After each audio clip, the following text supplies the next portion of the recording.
നമുക്കിന്ന് കുറച്ച് മഞ്ഞൾ പറിച്ചാലോ? ദാ ഈ കുഞ്ഞു കൊത്തിയും കൊണ്ട് പറിച്ചെടുക്കാനുള്ള മഞ്ഞളേ നമുക്കുള്ളൂ കേട്ടോ.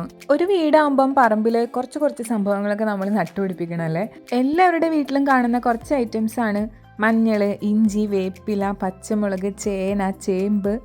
ഈ വക സംഭവങ്ങളൊക്കെ എല്ലാവരുടെ വീട്ടിലുണ്ടാവും. നല്ല രീതിയിൽ കൃഷിയൊക്കെ ചെയ്യുന്നവർ എൻ്റെ ഈ മഞ്ഞൾ കണ്ടാൽ ചിലപ്പോൾ എന്നെ ഇവിടുന്ന് ഓടിക്കുമായിരിക്കും. നമ്മുടെ വീട്ടിൽ എന്ത് നട്ടാലും നമ്മൾ സ്നേഹവും വെള്ളവും മണ്ണും മാത്രമേ കൊടുക്കാറുള്ളൂ കേട്ടോ. പിന്നെ ചെടികൾക്ക് ഇടയ്ക്ക് ലോട്ടറി അടിക്കണ പോലെ കുറച്ച് ചാണകം കിട്ടിയാലായി. അപ്പോൾ അത്രയൊക്കെയാണ് നമ്മുടെ വളപ്രയോഗങ്ങളുള്ളൂ. നമ്മൾ കൊടുക്കുന്നതാണല്ലോ തിരിച്ചും കിട്ടുക. അപ്പോൾ ഇത്രയൊക്കെ തന്നെ നമ്മളും പ്രതീക്ഷിക്കണുള്ളൂ കേട്ടോ. ഇപ്പോൾ ഞാൻ കളക്കുന്നതിൻ്റെ കുറച്ച് സൈഡിലായിട്ട് ഇഞ്ചി നടാനുള്ള വാരമൊക്കെ ഉണ്ടാക്കിയിട്ടിട്ടുണ്ട്. ഇഞ്ചിയും നമ്മൾ ഇതേപോലെയൊക്കെ തന്നെയാണ് നടാറ്. ഇഞ്ചിയും പച്ചമുളകൊന്നും നമ്മൾ ഒട്ടും പുറത്തുനിന്ന് വാങ്ങാറില്ല. എല്ലാം നമ്മുടെ വീട്ടിൽ നമ്മൾ ഉണ്ടാക്കിയെടുക്കുന്നത് തന്നെയാണ്. ഈ ചെറിയ രീതിയിലുള്ള സംഭവങ്ങളൊക്കെ തന്നെയുള്ളൂ. അപ്പോൾ ഇതുവരെ നിങ്ങളുടെ വീട്ടിൽ ഈ വക സംഭവങ്ങൾ ഒന്നും നിങ്ങൾ ചെയ്തിട്ടില്ലെങ്കിൽ ആ ഫോൺ നോക്കിയിരിക്കുന്ന സമയം മതി, ഒരു 10 മിനിറ്റ്. ഇപ്പോൾ നട്ട് കഴിഞ്ഞാൽ നമ്മുടെ ആവശ്യത്തിനുള്ള പച്ചമുളകും വേപ്പിലയും ഒക്കെ നമുക്ക് കുറച്ച് ദിവസം കഴിയുമ്പോൾ പറിച്ചെടുക്കാനേ. ഇനി എത്രയും പെട്ടെന്ന് എൻ്റെ വീട്ടിലെ പറമ്പിൽ നടേണ്ട ഒരു സംഭവമാണ് വാഴ. പണ്ട് നമുക്ക് ഒരുപാട് വാഴ ഉണ്ടായിരുന്നു. ഇപ്പോൾ പക്ഷേ ഒരൊറ്റ വാഴ പോലും ഇല്ല.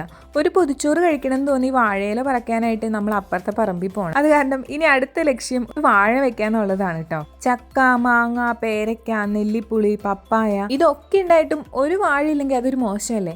അപ്പം നമുക്ക് ആ വിടവ് എത്രയും പെട്ടെന്ന് നികത്താം. നമ്മൾ നട്ടുപിടിപ്പിച്ച ഒരു സംഭവത്തിൽ നിന്ന് ഒരു മുട്ടും പൂവും അല്ലെങ്കിൽ അതിനകത്തു നിന്ന് ഒരു ഫ്രൂട്ടൊക്കെ ഉണ്ടാക്കി കഴിയുമ്പോൾ നമുക്കുണ്ടാകുന്ന സന്തോഷം ഒരിക്കലെങ്കിലും നിങ്ങളത് അനുഭവിച്ചിട്ടില്ല എന്നുണ്ടെങ്കിൽ ഒന്ന് ട്രൈ ചെയ്ത് നോക്കുക. അപ്പോൾ ആ പോസിറ്റിവിറ്റി പിന്നെ നമുക്കത് വിട്ട് കളയാൻ പറ്റത്തേയില്ല. അതാണ് ഈ കൃഷി ചെയ്യുന്ന ആൾക്കാർ കൃഷിയിൽ നിന്ന് ഒരിക്കലും മാറാൻ ആഗ്രഹിക്കാത്തതാണ്. അവർക്ക് നഷ്ടമാണെങ്കിൽ പോലും അവർക്ക് അവർ ഭയങ്കര പോസിറ്റിവിറ്റിയാണ് കൃഷി ചെയ്യുക എന്ന് പറയണത്. പിന്നെ ഇതൊന്നും കൃഷിയിൽ കൂട്ടത്തില്ല, ഇത് നമ്മുടെ അടുക്കളത്തോട്ടത്തിലേ കൂട്ടാൻ പറ്റുള്ളൂ കേട്ടോ.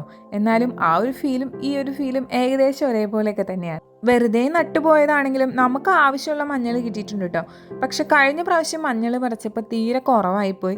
അത് കാരണം പുഴുങ്ങി ഉണക്കി കഴിഞ്ഞപ്പം ഒരു 2 പിടിയേ ഉണ്ടായിരുന്നുള്ളൂ. അത് മാത്രമായിട്ട് പോയി പൊടിപ്പിക്കാൻ പറ്റാത്തതുകൊണ്ട് അതൊരു കവറിൽ കെട്ടി സൂക്ഷിച്ചിട്ടുണ്ട്. അപ്പോൾ ഇപ്രാവശ്യം മഞ്ഞൾ ഇത്രയും കിട്ടിയിട്ടുണ്ട്. ഇതും കൂടെ ഒന്ന് പുഴുങ്ങി ഉണക്കി എടുത്തു കഴിഞ്ഞാൽ അതിൻ്റെ കൂടെ ചേർത്ത് പൊടിപ്പിച്ചെടുക്കാനാണ് വിചാരിക്കുന്നത്. മണ്ണിൻ്റെ അടിയിലെ സ്വർണ്ണമാണ് മഞ്ഞൾ എന്നാണ് പറയുക. അപ്പോൾ അതാ കണ്ടില്ലേ, ഒരു മായവും കലരാത്ത നല്ല ഫ്രഷ് മഞ്ഞൾ. ഇത് കണ്ടപ്പോൾ എനിക്കും തോന്നിയിട്ടോ ആ പറയുന്നത് ശരിയാണെന്ന്.